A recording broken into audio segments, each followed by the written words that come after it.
Je vais maintenant vous présenter une étude que j'ai pu mener au Mali et pour laquelle j'ai été amené à aller chez les paysans pour réaliser des enquêtes. Pour vous situer un petit peu le contexte de l'étude, on se place dans les parcs agroforestiers en Afrique de l'Ouest. Donc c'est un système d'utilisation des terres qui est traditionnellement mis en place par les agriculteurs depuis des générations. Et en fait, ces parcs agroforestiers se dégradent depuis un certain nombre d'années.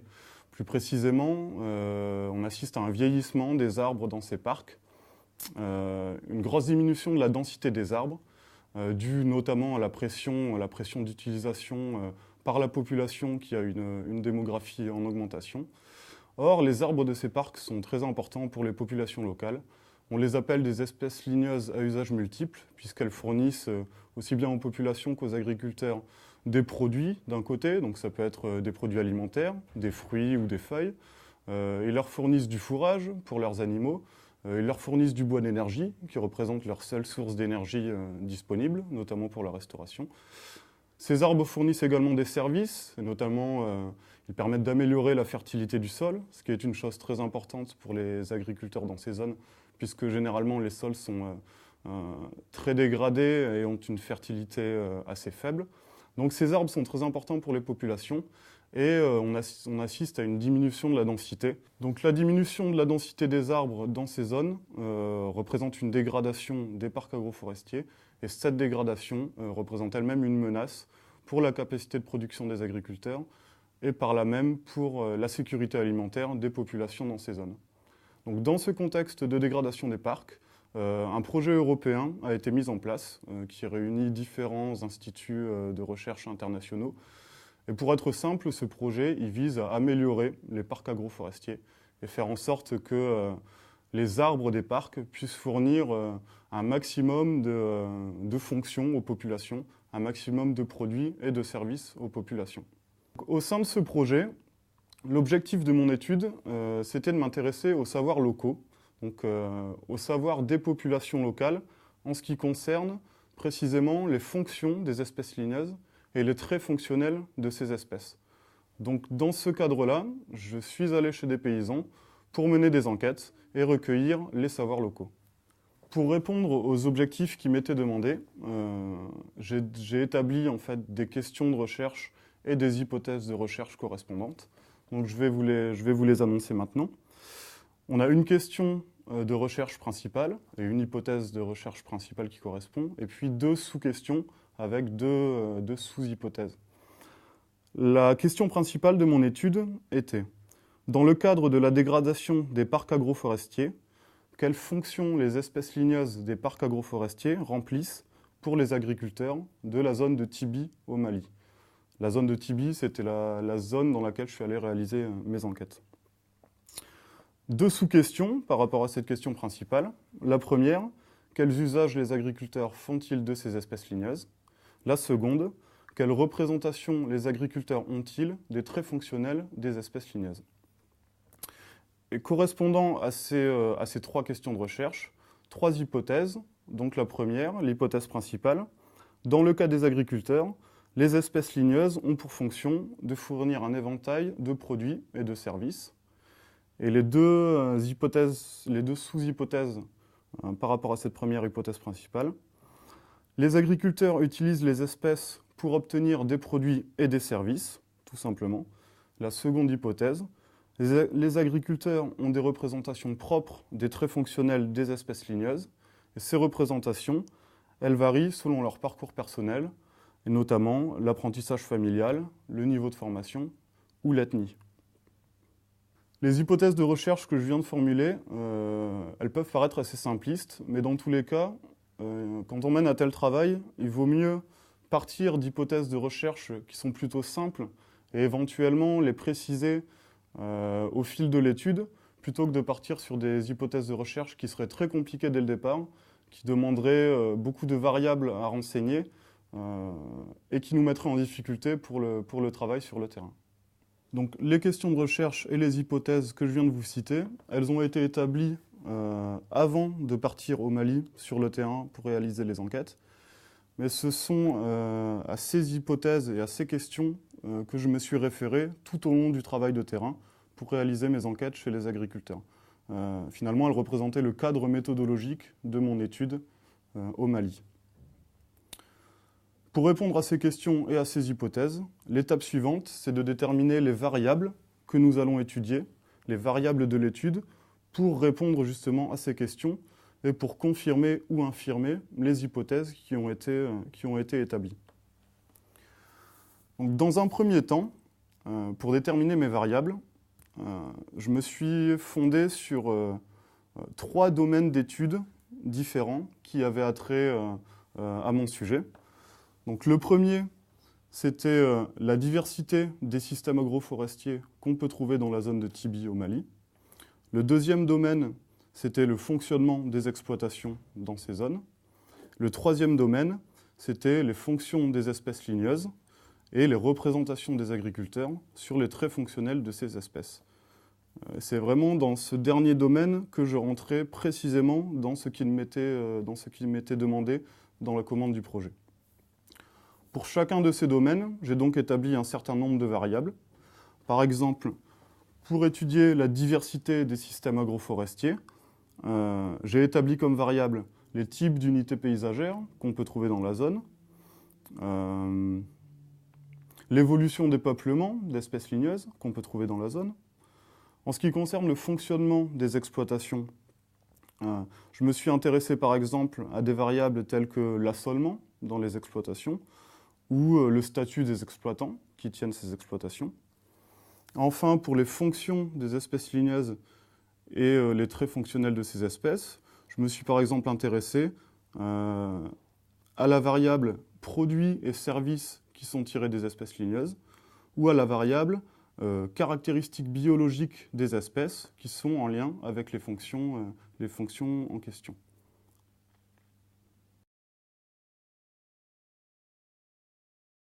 Donc, je vais maintenant vous parler plus précisément du guide d'entretien, vous donner un petit exemple de la façon dont on passe des variables que je viens d'évoquer à la rédaction des questions du guide d'entretien. Une chose à savoir, c'est que toutes les variables qu'on a pu définir en amont de l'étude ne sont pas forcément renseignées directement par une question dans le guide d'entretien. Inversement, une question du guide d'entretien peut servir à renseigner plusieurs variables à la fois. Et finalement, une fois qu'on a rédigé l'ensemble de notre guide d'entretien, on doit être capable de renseigner toutes les variables qu'on a établies au départ en amont du travail de terrain. Avant de partir sur le terrain, après avoir formulé mes hypothèses, mes questions et avoir établi mes variables, j'ai rédigé un premier guide d'entretien en vue des enquêtes que j'allais réaliser au Mali. Maintenant, je vais vous montrer un petit peu comment ce guide d'entretien a évolué entre le guide que j'avais rédigé avant de partir sur le terrain et celui que j'ai finalement utilisé pour les enquêtes chez les paysans. Pour illustrer ça, je vais me baser sur une variable principale, la variable agriculteur, qu'on pourrait aussi appeler une métavariable. Et cette variable, en fait, elle comprend plusieurs sous-variables qui doivent être renseignées dans le guide d'entretien pour mon étude. Ces sous-variables, ce sont les origines de l'agriculteur, donc son ethnie, et le fait qu'il soit autochtone ou allochtone du village dans lequel il habite. Une autre sous-variable de la métavariable agriculteur, c'était la sous-variable activité, donc son activité principale ou ses activités principales, et son ou ses activités secondaires. Et une dernière sous-variable de la métavariable agriculteur, c'était tout ce qui était lié à l'éducation, c'est-à-dire sa scolarité et les formations professionnelles qu'il a pu faire au cours de sa vie. Donc pour illustrer l'évolution du guide d'entretien au cours de l'étude, j'ai sous les yeux les 3 grandes étapes d'évolution de mon guide d'entretien que vous pourrez trouver sur la plateforme. La première étape, c'est celle dont j'ai déjà parlé, le guide d'entretien que j'avais rédigé avant de partir sur le terrain. La seconde étape, c'était quand j'étais déjà sur le terrain,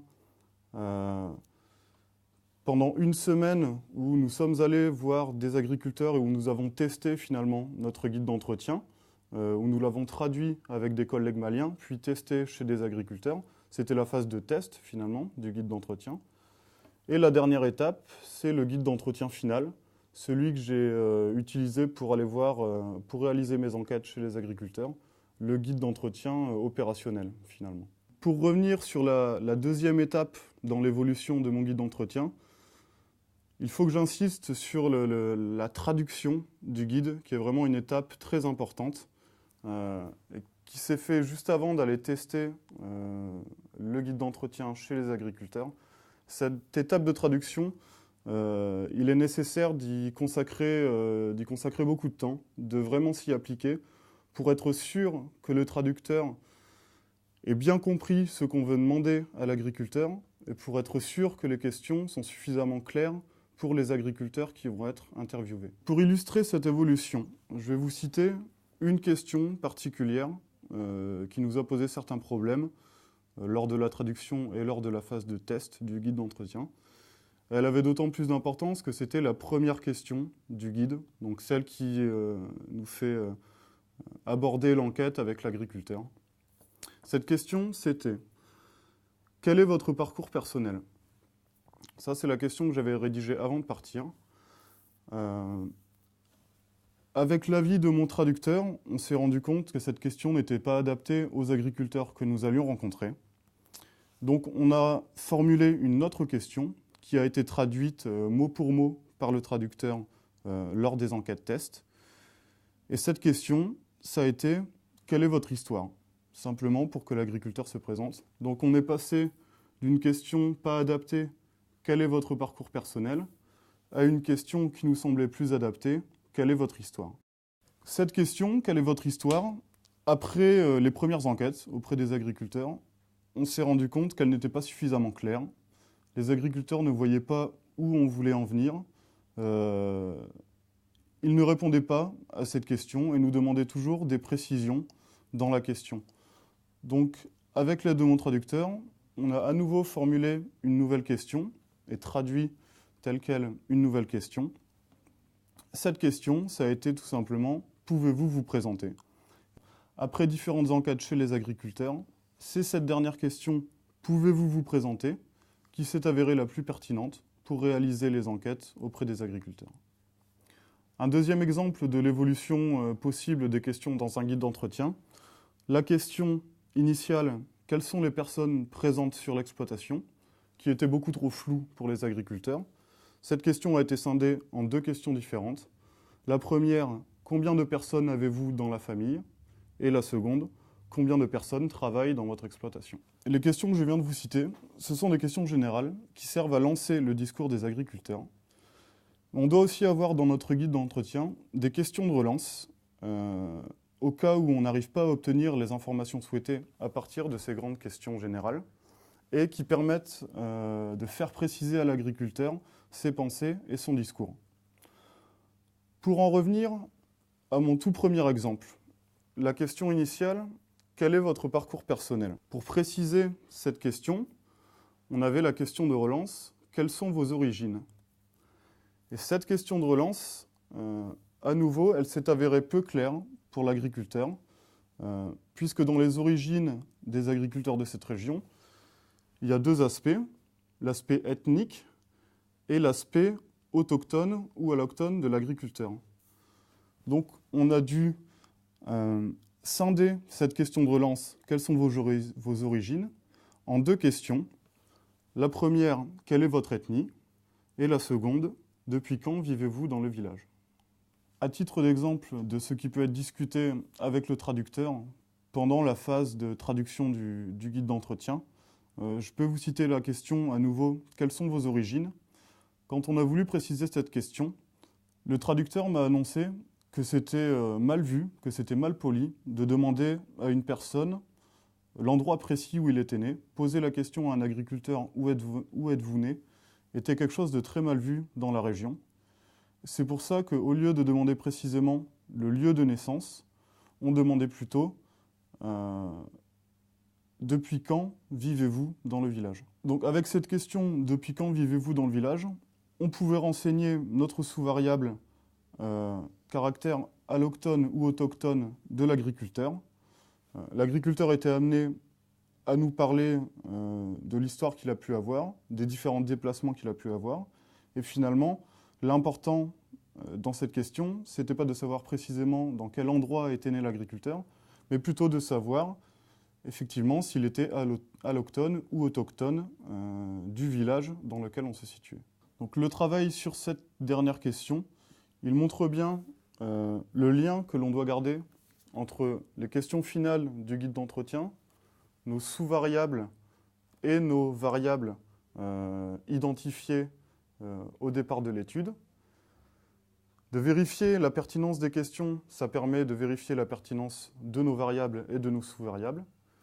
Et de vérifier la pertinence de nos variables, ça nous permet, encore une fois, de remonter à nos hypothèses de recherche et de vérifier si ces hypothèses correspondent bien à la situation sur le terrain.